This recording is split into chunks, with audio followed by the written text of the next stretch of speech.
नमस्कार, मैं सुबोध पांडे। सबसे पहले मैं आपका इस एडुकेशनल चैनल में हार्दिक स्वागत करता हूं।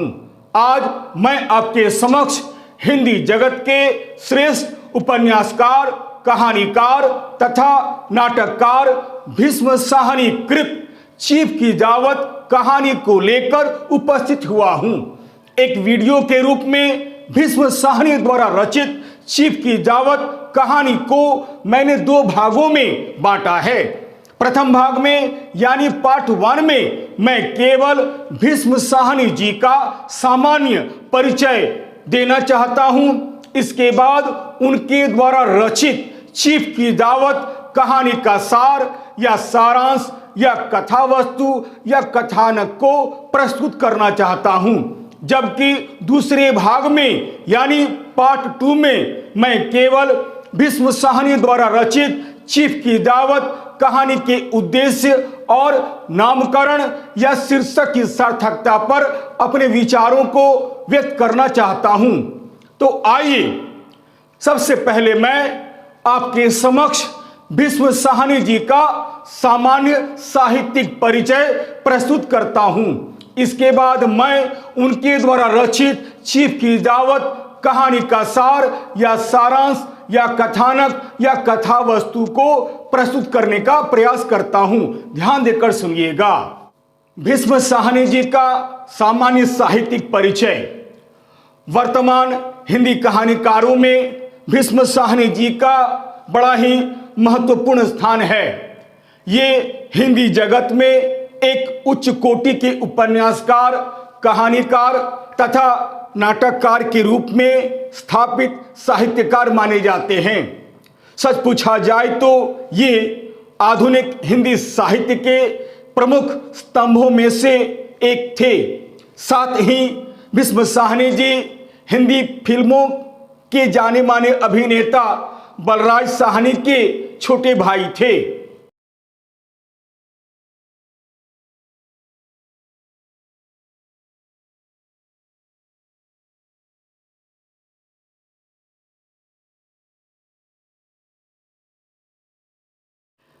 इनका जन्म सन 1915 ईस्वी में रावलपिंडी, जो अब पाकिस्तान में है, में हुआ था। बचपन से ही अंग्रेजी भाषा एवं साहित्य के अध्ययन में इनकी गहरी रुचि रही है। इन्होंने गवर्नमेंट कॉलेज लाहौर से अंग्रेजी में MA करने के बाद प्राध्यापक के रूप में जीवन प्रारंभ किया। ये कुछ समय तक विदेशी भाषा प्रकाशन गृह मास्को से भी संबद्ध रहे। विभाजन के बाद ये दिल्ली चले आए और दिल्ली कॉलेज यानी दिल्ली विश्वविद्यालय में अंग्रेजी के प्राध्यापक हो गए। प्राध्यापक पद से अवकाश ग्रहण करने के बाद ये दिल्ली में रहकर साहित्य साधना में लीन हो गए।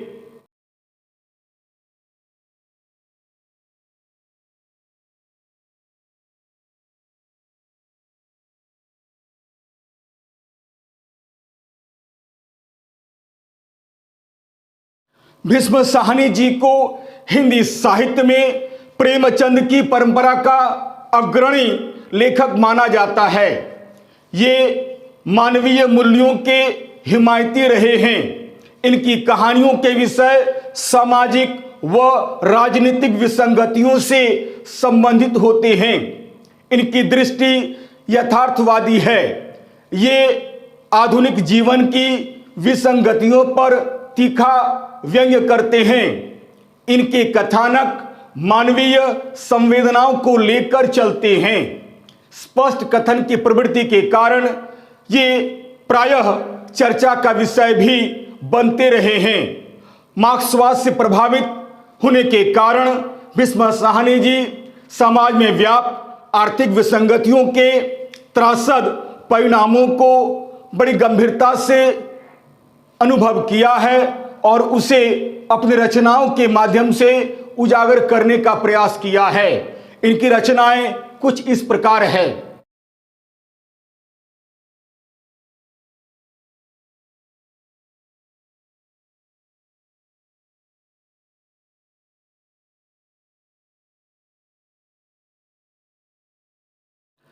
उपन्यास झरोखे, तमस, बसंती, कड़ियाँ आदि।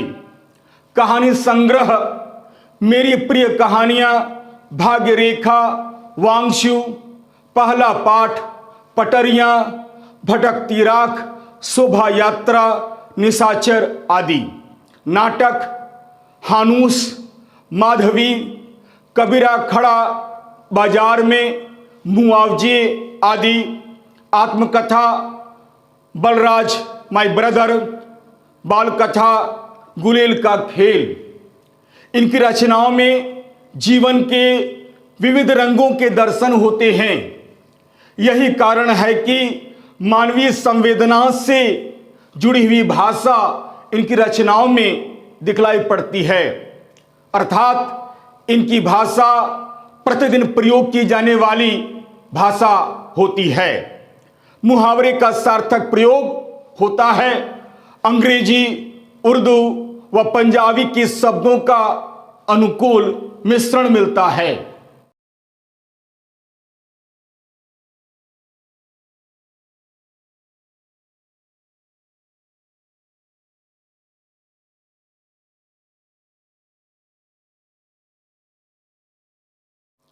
इन्हें सन 1975 ईस्वी में तमस उपन्यास के लिए साहित्य अकादमी पुरस्कार, सन 1975 ईस्वी में शिरोमणि लेखक अवार्ड पंजाब सरकार की ओर से, सन 1980 ईस्वी में एफ्रो एशियन राइटर्स एसोसिएशन का लोटस अवार्ड, सन 1983 ईस्वी में सोवियत लैंड नेहरू अवार्ड तथा सन 1998 ईस्वी में भारत सरकार के पद्म भूषण अलंकरण से विभूषित किया गया। उनके उपन्यास तमस पर सन 1986 ईस्वी में एक फिल्म का निर्माण भी किया गया था। सांस्कृतिक आदान प्रदान कार्यक्रम के अंतर्गत ये कई बार विदेश यात्रा भी कर चुके हैं।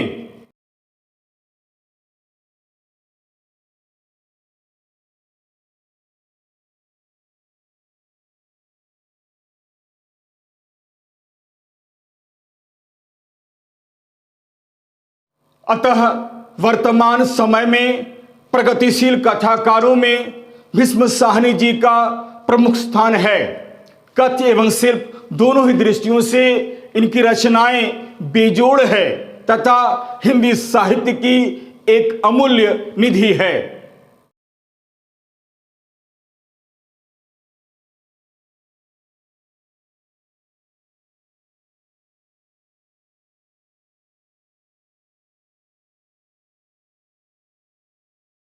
आइए अब मैं भीष्म साहनी द्वारा रचित चीफ की दावत कहानी का सार या सारांश या कथानक या कथा वस्तु को आपके समक्ष प्रस्तुत करने का प्रयास करता हूं। ध्यान देकर सुनिएगा। चीफ की दावत कहानी का सार या सारांश। वर्तमान हिंदी कहानीकारों में भीष्म साहनी जी का बड़ा ही महत्वपूर्ण स्थान रहा है। भीष्म साहनी जी मूलतः मानवीय संवेदना के कथाकार हैं। इन्होंने अपनी रचनाओं जैसे उपन्यासों एवं कहानियों के द्वारा जहां एक ओर कथा साहित्य के विकास में महत्वपूर्ण योगदान दिया है, वहीं दूसरी ओर आधुनिक जीवन की विसंगतियों को बड़े ही सुंदर ढंग से व्यंग्य के माध्यम से प्रस्तुत किया है। यथार्थ की पैनी पकड़ तथा गहरी संवेदना इनकी कहानियों की प्रमुख विशेषता है। इन्होंने अपनी कहानियों के माध्यम से विशेषकर मध्यवर्गीय परिवार के यथार्थ चित्र को बड़े ही सहज एवं सुंदर ढंग से प्रस्तुत किया है। कहानी सम्राट मुंशी प्रेमचंद के समान ही इन्होंने मध्यवर्गीय परिवार में रहने वाले व्यक्तियों के जीवन के विभिन्न रूपों को बड़े सुंदर ढंग से दिखलाने का प्रयास किया है।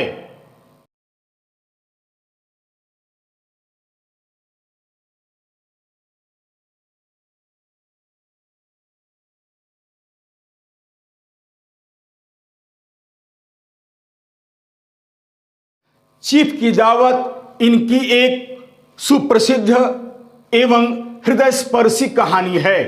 यह एक व्यंग्यात्मक कहानी है। इस कहानी के माध्यम से कहानीकार ने आजकल के उच्च मध्यवर्गीय नौकरी पेशा लोगों की चाटुकारिता पर करारा व्यंग्य किया है, जो एक ओर योग्य एवं अपने कार्य में दक्ष होते हुए भी अपनी पदोन्नति के लिए अपने अफसरों को अपने घर पर बुलाकर दावत देते हैं, तो दूसरी ओर स्वार्थ में अंधा होकर अपने ही वृद्ध माता पिता के प्रति अत्यंत क्रूर और अमानवीय व्यवहार करने से भी नहीं चूकते हैं।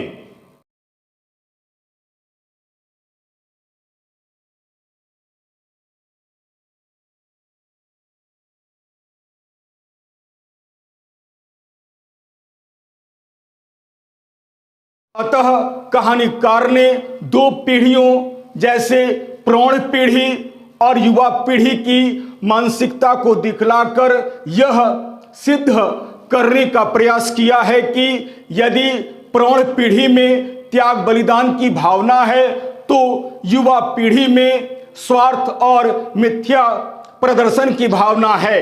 अतः इस कहानी में कहानीकार ने वर्तमान समाज में संबंधों के अवमूल्यन पर चिंता व्यक्त की है। इस कहानी में कहानीकार ने आधुनिक सभ्यता के दुष्परिणामों, बड़े बूढ़ों के प्रति बढ़ते हुए अनादर, धूम्रपान तथा मद्यपान जैसी बुराइयों को बड़े सुंदर ढंग से दिखलाने का प्रयास किया है।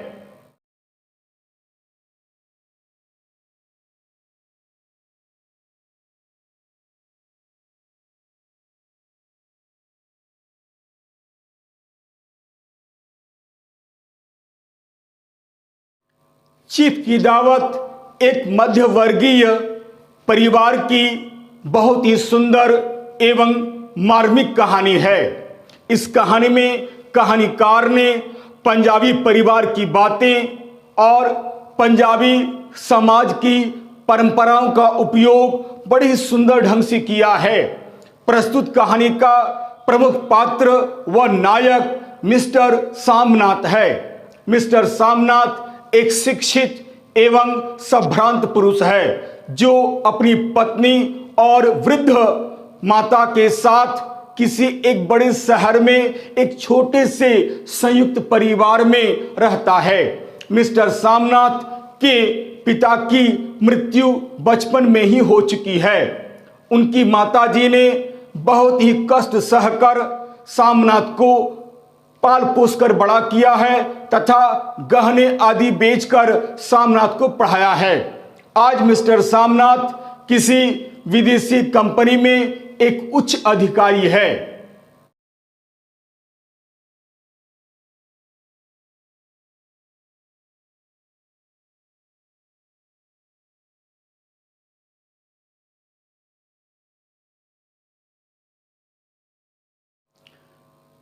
मिस्टर सामनाथ ने अपने चीफ यानी प्रमुख अधिकारी को प्रसन्न करने के लिए एक दावत दी है, क्योंकि नौकरी में किसी भी तरह सामनाथ को पदोन्नति चाहिए। सामनाथ यह भली भांति जानता है कि आज के ज़माने में योग्यता और दक्षता का कोई महत्व नहीं है। पदोन्नति के लिए ऐसी दावतें, कॉकटेल पार्टियों से अधिक सुगम उपाय दूसरा नहीं है। अतः आज की व्यवस्था में यह अनिवार्य है। वह आवश्यकता से अधिक धन खर्च करके अपने घर को सजाता है। कुर्सियां, मेज, टिपाइयां, नेपकिन, फूल तथा शराब आदि का भी प्रबंध करता है। कहानीकार ने इस कहानी में इस स्थिति का संयोजन करके बड़े ही सरल और सहज ढंग से आज के युग में मध्यवर्गीय नौकरी पेशा लोगों की चाटुकारिता प्रवृत्ति पर करारा व्यंग्य किया है, जो कहानी का महत्वपूर्ण उद्देश्य है।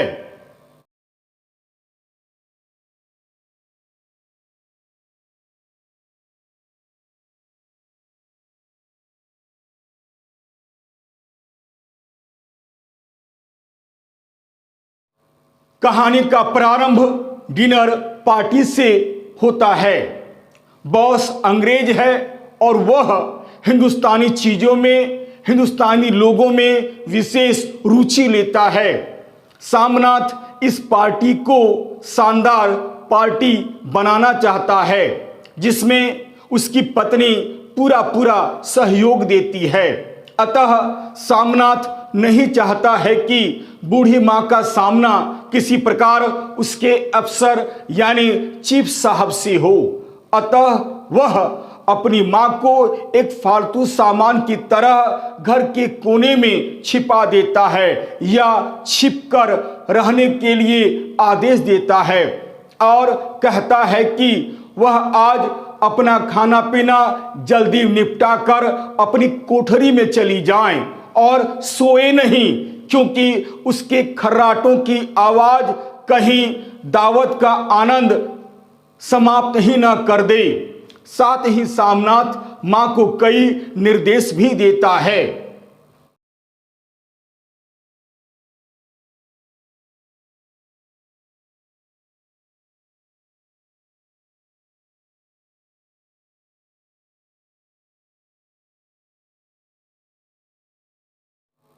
मिस्टर सामनाथ इंतजाम तो कर देता है, परंतु उसकी उधेड़ बुन खत्म नहीं होती है। वह हर बात में तरतीब चाहता है। सबसे पहले मिस्टर सामनाथ मां को कुर्सी पर बैठने के तौर तरीके सिखलाता है। फिर मां चुपचाप कुर्सी पर टांग लटकाकर बैठ जाती है। फिर मां को अन्य कई निर्देश भी देता है, जैसे मां नंगे पांव न घूमे, साथ ही वह खड़ाऊं बिल्कुल न पहने, जिससे एक तरह की आवाज आती है। मिस्टर सामनाथ को मां में अपना पुरानापन दिखलाई देता है, जिससे वह अपने साहब को दिखलाना नहीं चाहता है। मां के चेहरे पर पड़ी हुई झुर्रियां अपने अंदर बढ़ती हुई आयु की पीड़ा और अति साधारण वेशभूषा में बूढ़ी मां सामनाथ को समय और प्रसंग के विपरीत प्रतीत होता है, कारण सामने आने से बखेड़ा खड़ा हो सकता है।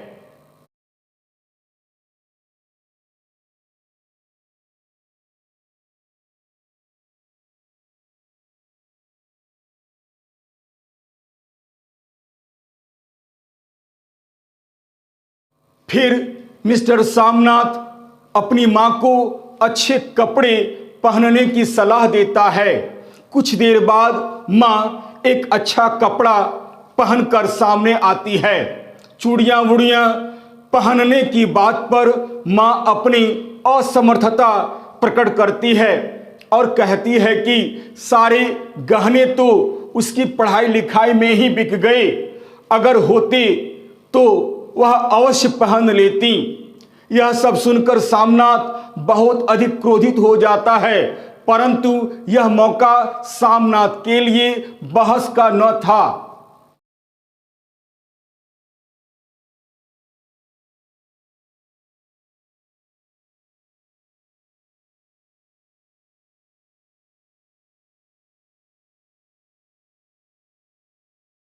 मिस्टर सामनाथ को खुद भी नहा धोकर तैयार होना था। जाने से पहले सामनाथ अपनी मां को यह भी सलाह देता है कि वह रोज की तरह गुमसुम होकर न बैठे। साथ ही साथ यदि साहब इधर आ निकले और कोई बात पूछे तो ठीक तरह से जवाब दे, आदि आदि। परंतु मां का यह कहना था कि वह तो बिल्कुल पढ़ी लिखी नहीं है, वह भला उनके प्रश्नों का क्या जवाब देगी। कह दे कि मां बिल्कुल अनपढ़ है। मां बहुत डरी हुई थी। कई बार उसके मन में यह विचार आ रहा था कि चुपचाप पिछवाड़े रहने वाली विधवा सहेली के घर चली जाएं, पर वह अपने बेटे का हुक्म कैसे टाल सकती थी। वह चुपचाप टांग लटकाकर कुर्सी पर बैठ जाती है।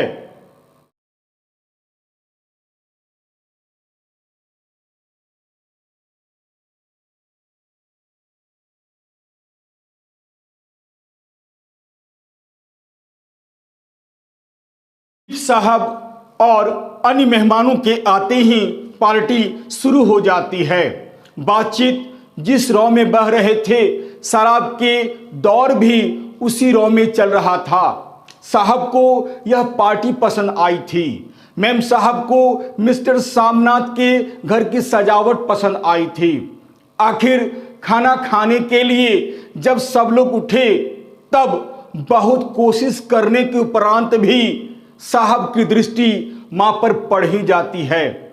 सामनाथ मां को कुर्सी पर बैठे बैठे सोते हुए देखकर बहुत क्रोध आता है, पर मेहमानों के होने के कारणों से वह अपनी मां को कुछ नहीं कह पाता है। साहब यह देखकर पुअर डियर कहकर संबोधित करता है और उनसे हाथ मिलाने में रुचि दिखलाता है और हाथ मिलाने के लिए अपना दायां हाथ मां की ओर बढ़ा देता है, परंतु मां का संकोच देखकर सामनाथ अपनी मां को हाथ मिलाने के लिए आदेश देता है।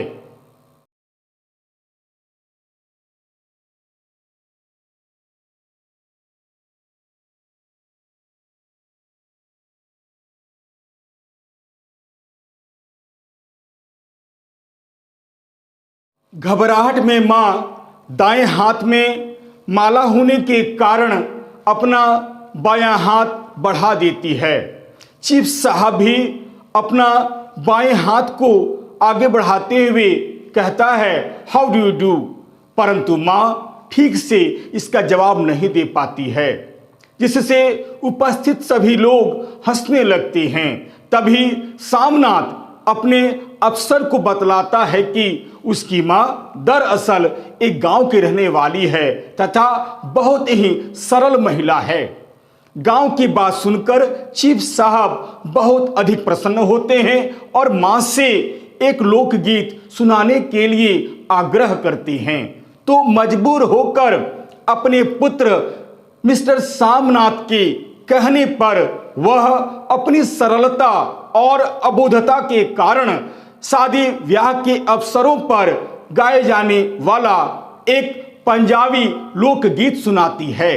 इस गीत को सुनकर उपस्थित लोग और भारतीय अधिकारियों की पत्नियां खिलखिलाकर हंस पड़ती है।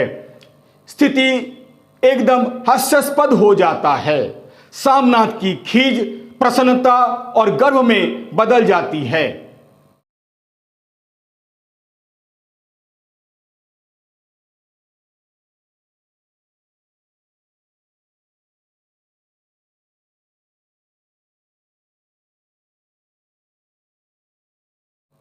तभी चीफ साहब पंजाब के गांव की दस्तकारी की बात पूछते हैं। सामनाथ खुशी से मां के हाथ से बनी हुई फुलकारी को दिखलाने के लिए मां से कहता है। सामनाथ के कहने पर मां अपने हाथ की बनी हुई एक पुरानी फुलकारी साहब को दिखलाती है, जिसे देखकर साहब बहुत प्रसन्न होते हैं। चीफ साहब की प्रसन्नता को देखकर सामनाथ मां के नजर की कमी तथा असमर्थता को नजरअंदाज करते हुए मां के सामने ही साहब को एक ऐसी ही नई फुलकारी मां से बनवा कर देने का वायदा करता है।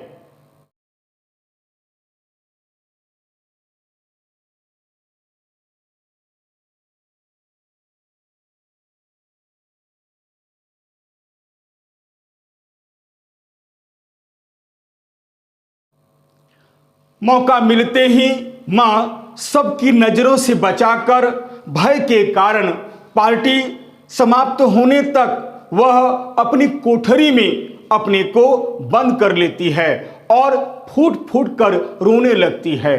आंखों से आंसू थमते नहीं थमते हैं। वह बार बार सोचती है कि आखिर मैं क्यों सो गई। क्या मेरे बेटे ने मेरे अपराध को अब तक क्षमा नहीं किया है। फिर वह मन ही मन सोचने लगती है कि क्यों न कुछ दिनों के लिए हरिद्वार चली जाऊं।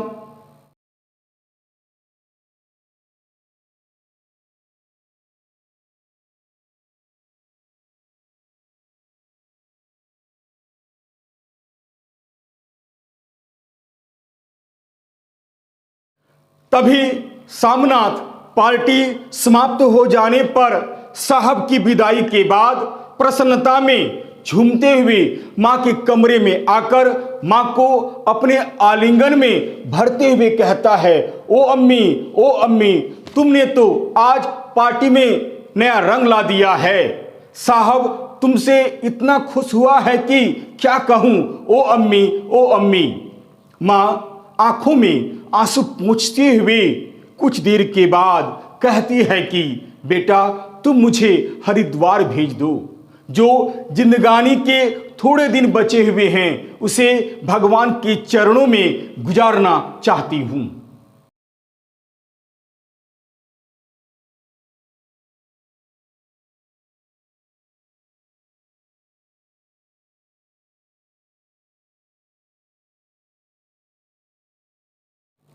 सामनाथ की प्रसन्नता तुरंत आक्रोश में बदल जाता है और उन्हें उलाहना देते हुए कहता है, वह मां, अचानक तुमने ये कौन सा राग छेड़ दिया। फिर मां नजरों की कमी तथा असमर्थता की बात कहकर कहीं और से या बाजार से बनी बनाई फुलकारी दे देने की बात कहती है। परंतु सामनाथ अपनी मां से कहता है कि मां को उसके बेटे की जरा भी चिंता नहीं है कि साहब को फुलकारी बनाकर देने के बजाय वह हरिद्वार जाने की बात सोच रही है। वह एक बार भी नहीं सोचती है कि साहब को मनचाहा उपहार न मिलने से उसकी पदोन्नति खटाई में पड़ सकती है, उसकी कितनी बेइज्जती हो सकती है।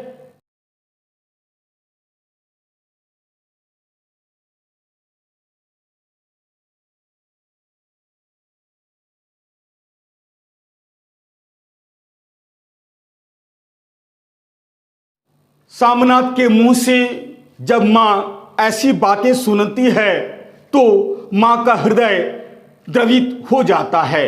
वह तुरंत अपनी तीर्थ यात्रा स्थगित कर देती है और सामनाथ से कहती है कि यदि सचमुच उसकी पदोन्नति एक नई फुलकारी बनाकर देने से हो सकती है तो वह जरूर एक नई फुलकारी बनाकर उसके साहब को भेंट करेगी।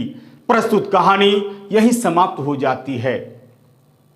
इस प्रकार हम देखते हैं कि कथा वस्तु विन्यास की दृष्टि से भीष्म साहनी जी की यह कहानी एक सुसंगठित, सुगुम्फित, सुसंबद्ध, विचारपूर्ण, प्रभावशाली, स्वाभाविक और जीवन की ज्वलंत समस्याओं से संबंधित कहानी है।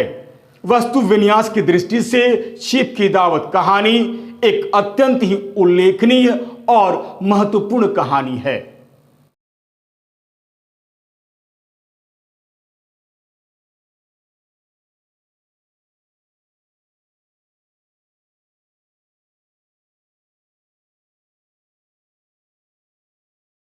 यदि आपको यह वीडियो अच्छा लगता है तो इसे लाइक अवश्य करें। अपने सगे संबंधियों के बीच भी इसे शेयर करना बिल्कुल नहीं भूलें। और हाँ, चलते चलते मेरे इस चैनल को सब्सक्राइब अवश्य करें। याद रखिएगा, मेरा यह चैनल एक तरह से एजुकेशनल चैनल है। मैंने इस चैनल का निर्माण विद्यार्थियों के हित को ध्यान में रखकर ही किया है। अतः लाइक, शेयर और सब्सक्राइब करना किसी भी कीमत पर नहीं भूलें। हाँ, यदि मेरे वीडियो में कहीं अगर आपको किसी तरह की त्रुटि या कोई कमी नजर आती है तो सप्रमाण कमेंट्स अवश्य करें ताकि मैं अगले वीडियो में उन कमियों पर गौर कर सकूं और आपके समक्ष एक बहुत ही उपयोगी वीडियो बनाकर प्रस्तुत कर सकूं। तब तक के लिए नमस्कार, धन्यवाद।